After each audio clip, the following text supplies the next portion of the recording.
everyone speculated about this story.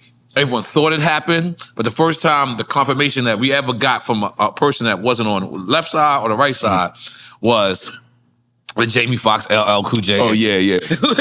Shit. So only reason I told that story, Nori, honestly, because I seen Jamie tell one side, then I seen L tell his side, and they left me out the middle. And they left a lot out. Right. And I'm like, okay, I sat on the story for 20-some years, like, because it was hilarious at the time that this really, truly happened. We had no social media. For people that are watching and listening, we are on the set of Any Given Sunday, 1998. Were they method acting, or this was like, because you know, like legit? Because later on in life, you hear about these people that method act, right? Right. And for those that's not listening, method acting is a person that locks in on this character and they never break the role. They stick. Right. Were they both kind of like really gassed up, thinking they was football players? Well, see, everybody was gassed up. Everybody, okay. You know, I was gassed up too till I got hit, and then I was like, nah, I don't need my stunt double do that. That one hurt. But the reality of the movie was, the context was conflict of egos with these players, right? I was the all-star, you know, sort of. Terrell Owens' character, Deion Sanders. You know, I'm the wide receiver, right? Boom, you got LL, who's playing like the tried and true veteran running back, fullback guy. Warren Sapp, Marshawn Lynch type of shit, yeah. There you go. Then you get this new cat coming in, you know, your Terry Bridgewater, or you got your, maybe, I'm going to give you a better example, maybe like Lamar Jackson. Gino. I had dinner with Mike Vick last night. Let's throw Mike Vick in there. Let's just throw Mike Vick. Let's throw Mike Vick in there. You know what I'm saying? Light floor, fresh out of college. So Mike Vick come in. He that dude. He changing the game. He's giving us another edge, and he not really tying into the vets. He doing his own thing, so it's conflict. So that was the context. But during the movie, we are joking around. This is how the shit really started getting kind of tight, because you can't be a rapper hanging around comedians trying to snap. Right. You're not gonna keep snapping. You're not gonna lose. You're gonna lose a couple rounds. Right. So, you know, and Todd is my man. You know, Todd, you know, he play around too. We call him LL J over here. Yeah, we can't call him Todd. LL Cool J. The legend. The legend, LL Cool J. My man, word is born, lick your lips twice. He literally, you know, got a great sense of humor. He plays around and stuff. But then they jabbing, and I'm like, yo, man, Jamie, why you keep fucking with him like that? Like, yo, you got him twice yesterday, but like, ease up. I'm telling you, that's my dude. He don't play like that. Stop fucking with him. I'm just saying, do what you want to do, but I'm telling you, he ain't that one. Cool. So they keep boom, boom, boom, ha, ha, ha. So now we get into this race. This is in the movie where we're talking trash again about who's an athlete, who's a real athlete in here. I played basketball. I never played football. So I was like, yo, I've been an athlete my whole life. Played baseball, played football. Never played baseball and basketball. Never played motherfucking football. I was too skinny. So this is the line of crazy line, right? So Jamie was like, yo, so L, you ever play football? He was like, nah. I was on tour at 16, 17. You was coming to see me. That was a good one. Oh, so they had attention from the beginning. Okay. It was popular. Right. Okay. So was it because they characters? No, it was just fun. It was fun in games. Like it was fun at first. Yeah, Cass is like just poking the bear a little bit. It wasn't serious, right? So we all laugh, and you got all the real football players, and we all huddled around talking shit. And so Jamie was like, yo, was you a real athlete? He was like, what you mean? He was like, yo, like I played football. Like I really played football in Texas. This is Jamie saying that. And he really did. Okay. Cool, right? So he was like, nah, I didn't play football. You know what I'm saying? I came in the game 14, 15. I was on tour. What was you doing in the 8th grade? Oh, pop. Now they jabbing. Everybody, and you know we putting gas on it. Oh, say something else. So that was the beginning of the kind of like the friction. The friction, cool. So we thinking it's kind of chilled or not, but it wasn't. So now we're doing a scene, and technically in the scene, when you watch the movie, we really supposed to be bickering and shit. Coming off the field, there's a bad play, and the funniest shit was he say a line, I say a line, Nori say a line, and then he say a line, and then I waiting on my line. Right. Bro, that never happened. He never got that line out. I never got to talk because they just start fighting. Right. Like it was like, say a line. And they're filming this. What? By the way, the scene is amazing. Yeah, The scene is amazing. The scene is That's what I'm saying. They filming So it. the craziest shit is he does it in a way that you can't really tell if it's he hits it side of his helmet though. So he's talking the line, he's saying this line, he's like, boom. And you know, we call that an ear hole. Like that's crazy because it's like, cool.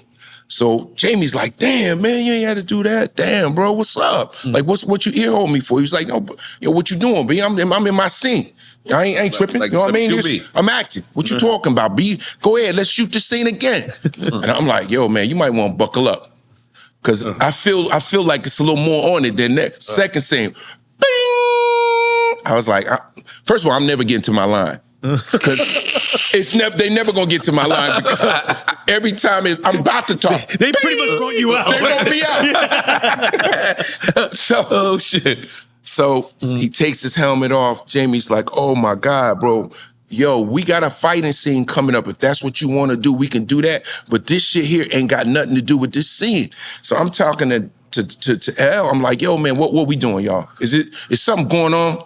We shooting an $80 million movie right now. Like real Out of a stone. Like, let's buckle up. Like, let's do this shit later. Let's shoot the scene, bro. Al Pacino. So you're telling me they fought in front of Al Pacino? Bro, this is our close up. This is us coming off the field. There's a million cameras. Let's make some noise for Jamie Foxx and LL being the first Chris Rock and Will Smith. Yeah. Let's make some noise for that. They're making noise for that. Yes, I'm sorry. That literally was. Right. Because I mean, that's I forgot about that. That's some rich, embarrassing shit. So it's some rich, embarrassing So shit. you with me, right? So here's the funny part about it. So I pushed Jamie out the way. Jamie's hot. LL is like, yo, man, I'm cool, man. Why we tripping? Y'all tripping, B. I'm an actor. I'm doing my scene. I don't know why y'all tripping. I'm like, yo, L, chill. So I'm talking to Jamie. I'm like, Jamie, man, what are you going to do? Because we got to shoot the scene. He was like, yo, B, I'm all right, man. Whatever. I'm good. I ain't tripping. Todd does not have a helmet on. Jamie does. So we go the third time we go to do the take. Jamie just turns off. Boom. Punch him in the face. Bust his lip, whatever. I said, oh, shit, because now I know I'm never going to get my line. So I'm like, okay, this shit right here done got out of hand. So now, you ever seen like remember the Hulk? Remember when Lou Ferrigno Hulk, the original one? Like LL Cool J turned into the Hulk. Like he was so mad. And it just seemed like he was growing. I was like, this nigga is on steroids. So he was like, did you hit me? Please tell me you did not hit me. His voice changed and everything. I was like, I hope you didn't hit that. And they broke it up. Everything he said, on everything I love, ain't nothing you gonna be able to do to stop what's gonna happen to you. And we like, yo, relax. Everybody calm down. It done got out of hand. What he did that was slick was he talked us out of it. He was like, nah, I'm good, man. Come on, y'all tripping, man. We doing an $85 million movie. Let's do what we gotta do. No problem. I'm gonna act. Right. Let's shoot the scene. Right. Oh, shit. So we go back across the field. We come back again. Action. He say something, I say something, he say something. Todd just snatches his helmet off, like just snatches it up. Boom! Knocked the boy, it looked like he got thrown by like a goddamn transformer or something. He was like, oh, I was like, oh shit. Jamie, boom, hits his head on this big thing. Everybody's going crazy. And they kept it rolling. I said, nobody yelled cut? Nobody yelled cut. Oh, shit. If you go back and watch... your line right there. If you go back and watch the movie, part of it is in the movie, then they cut to something else, and then you see Al Pacino. What's going on, guys? Come on! Right. But that real part, that part was real. Right. Now, we didn't have back then, obviously... social media, and it would have went crazy. But we had about 5,000 people in that in that stadium watching it live, and they saw what happened. Then it got crazy. I'm not going to eat up your whole show. No, we in. That's why you here, sir. Okay. No, but what was really, really unfortunate was that the guys got into it, but the comedy to me was the after party or the afterwards, right? So Jamie cuts his tongue. He has to go to the hospital. He's got to get like 16 stitches or something in his tongue because he bit down on his tongue, blah, blah, blah. So he's going to the hospital. LL goes to his trailer and shit, and it's tight. Bro, we can't film right now because we don't know what's going on with Jamie when he comes back from the hospital. The tension is crazy. Now, here's the funny part. My trailer is here. LL's trailer here, Jamie's here. I'm in the middle. So everything is going past my trailer window every few minutes. And it's all like, yo, what it is what it is. It's going down. I'm like, oh my God. And cats is on their phones. We in Miami. We right here. Yeah. Bring them on. Yeah. I want the whole crew down here. You already know. On an $85 million bill. I want the whole crew here. In 24 hours, it was motherfuckers coming down on South Beach in Timberland boots and Yankee hats. Motherfucker. It was so many New York cats in the parking lot. It was crazy, bro. Like, with their leather jacket on. And it's 90 degrees, and they... mean mugging. Yo, they mean mugging. They got the production people shook.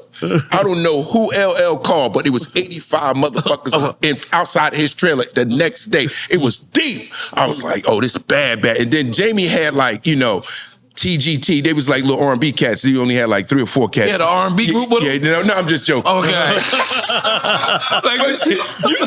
like, wait a minute. It was like, I didn't hear that part of the story. The funny shit was you got all these real New York goons. But he didn't have his friend Breon with him? Was Breon there? No, Breon wasn't there at the time. Breon wasn't there, okay. Dave Brown. Okay. It was a couple other, but the contrast of power was shifted. Right. You had the entire, all of Queens, Brooklyn, whatever, here, and then you had like Jamie and his manager and a few guys. So Jamie got security now. Yeah. Oh, now he does. He got his weight. Things done changed. But I'm saying at that time, I was like, yo, what we gonna do? Like, is it gonna be like more shit? So we wasn't filming. Nobody was filming, and nobody knew. Agents is on the phone. It's bad. The person who saved the day was Jim Brown. Good old Jim Brown. Old head, Jim Brown, OG. Thought he was in a civil rights meeting. What the fuck going on? He thought he was in a civil rights meeting, right? He came in, what the fuck going on? They come to my trailer. Hey, Bill, boom, boom, boom, boom, boom. What the fuck going on? I'm not gonna lie, Bill. The way that you're in the middle of the story, I kind of feel like you gassed it off. No, I'm not. And the way that Jim Brown went to your trailer, no. You sure you ain't gassed it up a little bit? Like no, because Jim Brown came to me because he don't know them like that. Oh, okay. So Jim Brown is like a OG for me on a personal tip. Of course. So he OG for all of us. So he come to me, he's like, yo, Bill, what the fuck going on? We got all these motherfuckers here. How did he find out, though? Nobody was working. It was just shut down. The set was shut down for a second or whatever, right? So he comes to me, and he was like, ain't no motherfucking way we not gonna do this movie. This movie is important, blah, blah, blah. So now he calls a meeting like he bringing the Crips and the Bloods together in my trailer. No, I'm not bullshitting. They had the fucking shit in my trailer. I want to get... You're the neutral zone. So I'm sitting there, and they try to talk it out, blah, blah, blah. He's orchestrating and telling... Now, Elder's with it, Jamie is not. Jamie wasn't with it. He wasn't with it. I mean, he was... Why would he be? You know what I mean? At that moment or whatever. So Jim Brown somehow figured out a way to talk to them, to figure it out, then go back and talk to people, and then we start filming again. But without Jim Brown, I don't know what would have happened because he just gave us some type of clarity, you know what I'm saying, from an OG side. You know, he made it seem like, basically it was stupid that we would be fighting or disrupting an $80 million movie, black men getting a chance to do something together, and we out here fighting. We look crazy. Because we did look crazy at the end of the day. But they ended up fixing it. But it was really crazy. Because only at that time, Jim Brown or Bill Cosby could have squashed the beef. But we talking, this is 1998. That's what I'm saying. Going into 99 here in Miami. Shout out to Miami, by the way. But you being a raw comedian, how did you feel about Bill Cosby? Because Bill Cosby was the comedian that was that made it, but when he made it, it seemed like he started critiquing everybody that was raw. Yeah. How is that knowing that and then finding out the life that Bill was living, or you already know? No, I didn't know that. I mean, coming in the game, for me, Bill Cosby was he's on my wall of like inspired comedians that made me want to be a comic, right? Like watching him, his career, watching him tell stories. That's how I got good at telling stories, watching guys like him wanting to be a comic. Then you can be a TV star and you can do movies. He sort of set that blueprint up for us, right? But he was a clean comic though. Yeah. I'm not knocking his hustle. He got on Eddie Murphy back in the day for being raw, but everybody lane different. It doesn't mean that, you know, I'm less of a comedian because I'm raw and you not. Like, we both achieving laughter, then it works. Right. Like, Dave Chappelle ain't like a dirty comic, but he uses, you know, flavor words, but like, he's not a dirty comic. I mean, Eddie Murphy was more edgier than, you know, a Dave or a Kevin Hart at that time. But it's a different time. Yeah, so you could be raw. So back to people right now, although you saying what you just said about Dave, to people now, Dave is raw. Yeah, he is that.